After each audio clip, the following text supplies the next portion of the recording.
محمد بن سماک رحمۃ اللہ علیہ فرماتے ہیں بنو امیہ کے لوگوں میں موسیٰ بن محمد بن سلیمان الہاشمی بہت ہی ناز پروردہ رئیس مالدار آدمی تھا۔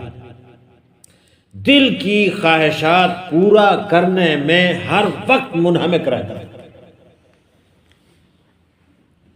کھانے میں، پینے میں، لباس میں، لہو و لعب میں، خواہشات میں، لذات کی ہر نوع، ہر قسم اعلیٰ درجے پر تھا۔ لڑکے لڑکیوں میں ہر وقت منہمک رہتا، نہ اس کو کوئی غم نہ فکر، خود بھی نہایت حسین چاند کے ٹکڑے کی طرح تھا۔ اللہ تعالیٰ کی ہر قسم کی دنیاوی نعمت اس پر پوری تھی۔ اس کی آمدنی 3,03,000 دینار سالانہ تھی، جو ساری کی ساری اسی لہو و لعب میں خرچ ہوتی تھی۔ ایک اونچا بالا خانہ تھا جس میں کئی کھڑکیاں تو شارع عام راستے کی طرف کھلی ہوئی ہوتی تھی، جس پر بیٹھ کر وہ راستہ چلنے والوں کا نظارہ کرتا۔ کئی کھڑکیاں دوسری طرف تھیں جس پر بیٹھ کر وہ راستے کے نظارے کرتا، اور کئی کھڑکیاں دوسری جانب باغ کی طرف کھلی ہوئی تھیں جن میں بیٹھ کر وہ باغ کی ہوائیں کھاتا، خوشبوئیں سونگھتا۔ اس بالا خانے میں ایک ہاتھی دانت کا کبہ بنا ہوا تھا جو چاندی کے میخوں سے جڑا ہوا تھا، اور سونے کا اس پر جھول تھا۔ اس کے اندر ایک تخت تھا جس پر موتیوں کی چادر تھی، اور اس ہاشمی کے سر پر موتیوں کا جڑاؤ امامہ تھا۔ اس کبے میں اس کے یار احباب جمع رہتے تھے۔ خدام ادب سے پیچھے کھڑے رہتے تھے۔ سامنے ناچنے والیاں کبے سے باہر مجتمع رہتی۔ جب گانا سننے کو دل چاہتا تو ستار کی طرح ایک نظر اٹھاتا اور سب حاضر ہو جاتی، اور جب بند کرنا چاہتا ہاتھ سے ستار کی طرف اشارہ کر دیتا، گانا بند ہو جاتا۔ رات کو ہمیشہ جب تک نیند نہ آتی یہی شغل میلہ چلتا رہتا، اور جب شراب کے نشے سے اس کی عقل جاتی رہتی، یاران مجلس اٹھ کر چلے جاتے۔ وہ جون سی لڑکی کی جانب چاہتا پہلو اس کی پکڑ لیتا اور رات بھر اس کے ساتھ خلوت کرتا۔ صبح کو وہ شطرنج وغیرہ میں مشغول ہو جاتا۔ اس کے سامنے کوئی رنج و غم کی بات، کسی کی موت، کسی کی بیماری کا تذکرہ بالکل نہ کیا جاتا۔ اس کی مجلس میں ہر وقت ہنسی اور خوشی کی باتیں، ہنسانے والے قصے اور اسی قسم کے تذکرے رہتے۔ ہر دن نئی نئی خوشبوئیں جو اس زمانے میں کہیں ملتی وہ روزانہ اس کی مجلس میں آتی، اور عمدہ خوشبوؤں کے گلدستے وغیرہ حاضر کیے جاتے۔ اسی حالت میں اس کے 27 سال گزر گئے۔ ایک دن وہ رات کو حسب معمول اپنے کبے میں تھا۔ دفعتاً اس کے کان میں ایک سریلی آواز پڑی جو اس کے کان گانے والیوں کی آواز سے بالکل جدا تھی، لیکن بڑی دلکش۔ اس آواز نے کان میں پڑتے ہی اس کے دل کو بے چین سا کر دیا۔ اپنے گانے والیوں کو کہا بند کر دو، اور کبے کی کھڑکی سے باہر سر نکال کر اس آواز کو سننے لگا۔ وہ آواز کبھی کان میں پڑتی، کبھی بند ہو جاتی۔ اس نے اپنے خدام کو حکم دیا یہ آواز جس شخص کی آ رہی ہے اس کو پکڑ کر حاضر کیا جائے۔ شراب کا دور چل رہا تھا۔ خدام جلدی سے اس آواز کی طرف لپ کے دوڑے اور اس آواز والے کو تلاش کرتے کرتے ایک مسجد میں پہنچے، جہاں ایک جوان نہایت ضعیف، کمزور، زرد رنگ، گردن سوکھی ہوئی، ہونٹوں پر خشکی آئی ہوئی، بال پراگندہ، پیٹ کمر سے لگا ہوا، 2 ایسی چھوٹی چھوٹی لنگیاں اس کے بدن پر کہ اس سے کم میں بدن نہ ڈھک سکے، مسجد میں کھڑا ہوا تھا، اپنے رب کے ساتھ مشغول تھا اور قرآن کی تلاوت کر رہا تھا۔ یہ لوگ اس کو پکڑ کر لے گئے، نہ اس سے کچھ کہا نہ بتایا۔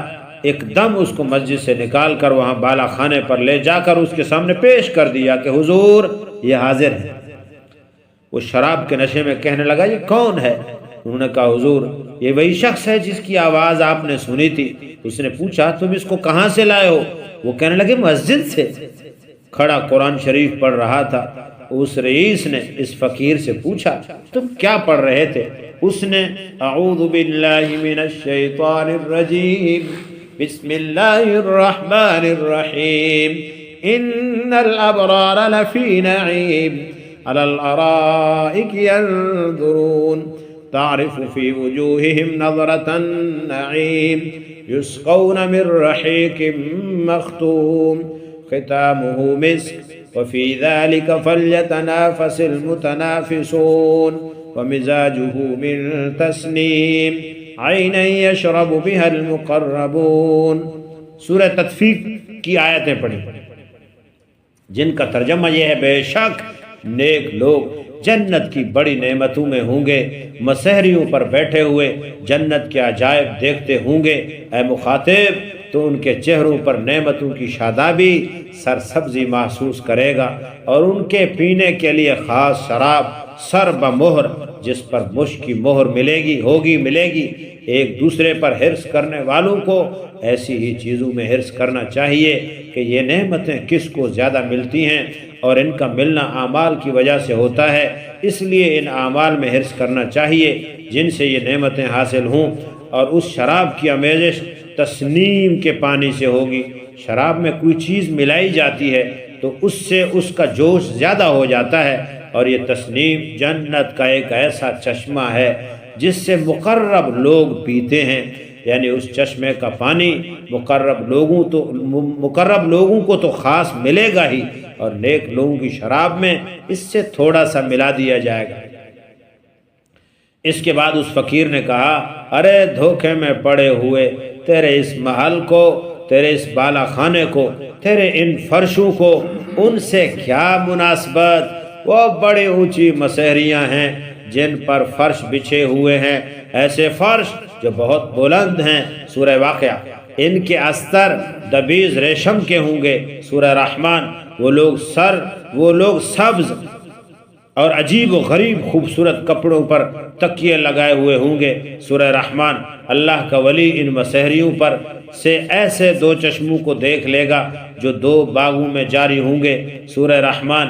ان دو باغوں میں ہر قسم کے میوے کی دو قسمیں ہوں گی کہ ایک ہی قسم کے میوے کے دو مزے ہوں گے۔ سورہ رحمان۔ وہ میوے نہ ختم ہوں گے نہ ان کی کچھ روک ٹھوک ہوگی، جیسا دنیا میں باغ والے توڑنے سے روکتے ہیں۔ سورہ واقعہ۔ وہ لوگ پسندیدہ زندگی میں بہت بلند مقام پر جنت میں ہوں گے۔ سورہ الحاقہ۔ ایسی عالی مقام جنت میں ہوں گے جہاں کوئی لغو بات نہ سنیں گے۔ اس میں بہتے ہوئے چشمے ہوں گے، اور اس میں اونچے اونچے تخت کے بچھے ہوئے ہوں گے، اور آب خورے رکھے گئے ہوں گے، اور برابر گدے لگے ہوئے ہوں گے، اور سب طرف قالینیں ہی قالینیں پھیلے ہوئے پڑے ہوں گے، جہاں چاہیں گے بیٹھیں، ساری جگہ صدر نشین ہے۔ سورہ غاشیہ۔ وہ لوگ سایوں اور چشموں میں رہتے ہوں گے۔ سورہ مرسلات۔ اس جنت کے پھل ہمیشہ رہنے والے ہوں گے، کبھی ختم نہ ہوں گے، ان کا سایہ ہمیشہ رہنے والا ہوگا۔ یہ تو انجام ہے متقی لوگوں کا، اور کافروں کا انجام دوزخ ہے، جیسا کہ سورہ رعد میں ہے، وہ ایسی سخت آگ ہوگی۔ اللہ ہمیں محفوظ رکھے۔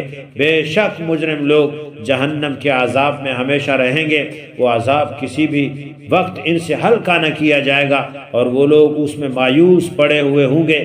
سورہ زخرف۔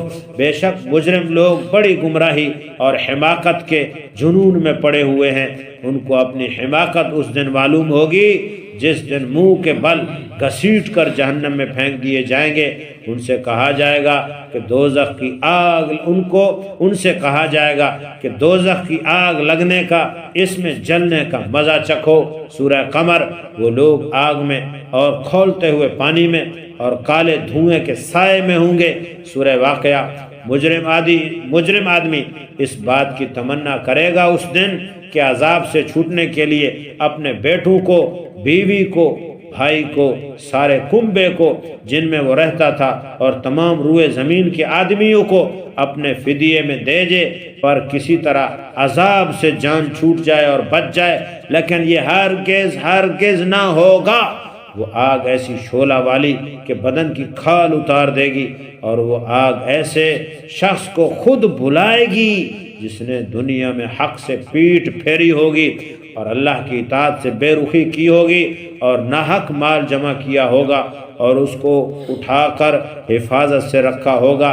سورہ معراج یہ شخص سخت مشقت میں ہوگا اور نہایت سخت عذاب ہے اور اللہ کے غصے میں ہوگا، اور یہ لوگ اس عذاب سے کبھی نکلنے والے نہیں ہوں گے۔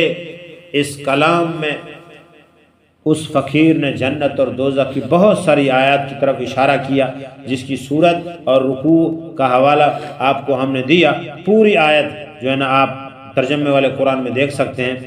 وہ ہاشمی رئیس بالدار فقیر کا کلام سن کر اپنی جگہ سے اٹھا اور فقیر سے گلے ملا، معائنہ کیا اور خوب چلا کر رویا اور اپنے سب اہل مجلس کو کہہ دیا تم سب چلے جاؤ، اور فقیر کے ساتھ صحن میں بیٹھ گیا اور ایک بوریے پر بیٹھ گیا اور اپنی جوانی پر نوحہ کرتا رہا، اپنی حالت پر روتا رہا، اور فقیر اس کو نصیحت کرتا رہا یہاں تک کہ ساری رات گزر گئی، صبح ہو گئی۔ اس نے اپنے سب گناہوں سے اول فقیر کے سامنے توبہ کی اور پھر اللہ کے سامنے اس بات کا عہد کیا کہ آئندہ کبھی کوئی گناہ نہ کرے گا۔ پھر دوبارہ دن میں سارے مجمع کے سامنے توبہ کی اور مسجد کا کونا سنبھال کر اللہ کی عبادت میں لگ گیا اور اپنا سارا ساز و سامان، مال و متاع سب فروخت کر کے صدقہ کر دیا، سب نوکروں کو موقوف کر دیا اور جتنی چیزیں ظلم و ستم سے لی تھیں سب اہل حقوق کو واپس کر دی۔ غلام اور باندیوں میں سے بہت سے آزاد کیے اور بہت سے فروخت کر کے ان کی قیمت صدقہ کر دی، اور موٹا لباس اور جو کی روٹی اختیار کی۔ تمام رات نماز پڑھنا، دن کو روزہ رکھنا شروع کر دیا، حتیٰ کہ بزرگ اور نیک لوگ اس کے پاس اس کی زیارت کو آنے لگے، اور اتنا مجاہدہ اس نے شروع کیا کہ لوگ اس کو اپنے حال پر رحم کھانے اور مشقت میں کمی کرنے کی فرمائش کرنے لگے اور اس کو سمجھانے لگے کہ اللہ نہایت کریم ہے، وہ تھوڑی سی محنت پر بہت زیادہ اجر عطا فرماتا ہے۔ مگر وہ کہتا دوستو میرا حال مجھے معلوم ہے، میں نے اپنے مولا کی دن رات نافرمانی کی، بڑے بڑے سخت گناہ کیے، یہ کہہ کر وہ رونے لگتا اور خوب روتا۔ اسی حالت میں ننگے پاؤں پیدل حج کو روانہ ہوا، ایک موٹا کپڑا بدن پر تھا، ایک پیالہ اور ایک تھیلا صرف اس نے اپنے ساتھ رکھا۔ اسی حالت میں مکہ مکرمہ پہنچا اور وہاں جا کر حج کے بعد وہیں قیام کر لیا اور وہیں پر انتقال ہو گیا رحمہ اللہ تعالی رحمتاً واسعتاً۔ مکہ کے قیام میں حتیم رات کو حتیم میں جا کر خوب روتا اور گر گڑاتا اور کہتا میرے مولا میری کتنی خلوتیں ایسی گزری ہیں جن میں میں نے تیرا خیال بھی نہ کیا، میں نے تیرے کتنے بڑے بڑے گناہوں سے میں نے تیرا مقابلہ کیا، میرے مولا میری نیکیاں ساری جاتی رہیں، میری نیکیاں ساری جاتی رہیں، میں نے کتنے کچھ نہ کمایا اور میرے گناہ میرے ساتھ رہ گئے۔ ہلاکت ہے میرے لیے اس دن جس دن مجھ سے تیری ملاقات ہوگی، یعنی مرنے کے بعد میرے لیے ہلاکت پر ہلاکت ہے، یعنی بہت زیادہ ہلاکت اس دن جس دن میرے اعمال نامے کھو دیے جائیں گے۔ ہے میری رسوائی، ہے میری رسوائیوں سے بھرے ہوئے دن ہوں گے، وہ میرے گناہوں سے پر ہوں گے، بلکہ تیری ناراضگی سے مجھ پر ہلاکت اتر چکی ہے، اور تیرا عتاب مجھ پر ہلاکت ہے جو تیرے ان احسانوں پر سے ہوگا جو ہمیشہ تو نے مجھ پر کیے، اور تیری ان نعمتوں پر ہوگا جن کا ہمیشہ میں نے گناہوں سے مقابلہ کیا، اور تو میری ساری حرکتوں کو دیکھ رہا تھا۔ میرے آقا تیرے سوا میرا کون ٹھکانہ ہے، کون سا ٹھکانہ ہے جہاں بھاگ کر چلا جاؤں؟ تیرے سوا کوئی شخص ایسا ہے جس سے التجا کروں؟ تیرے سوا کون ہے جس پر کسی قسم کا بھروسہ کروں؟ میرے آقا میں اس قابل ہرگز نہیں کہ تجھ سے جنت کا سوال کروں، البتہ محض تیرے کرم، تیری عطا، تیرے فضل سے اس بات کی تمنا کرتا ہوں کہ مجھ پر رحم فرما دے اور میرے گناہ معاف فرما دے۔ فَإِنَّكَ أَهْلُ التَّقْوَى وَأَهْلُ الْمَغْفِرَةِ۔ اللہ پاک ہم سب کو سبق لینے کی توفیق عطا فرمائے۔ جتنا دنیا آپ کے پاس ہو، جتنا ہو، آخر چھوڑ کے ہی جانا ہے، آخر دنیا سے چلے جانا ہے، تو دنیا میں رہ کر آخرت کی تیاری کریں۔ اللہ ہم سب کو نصیب فرمائے۔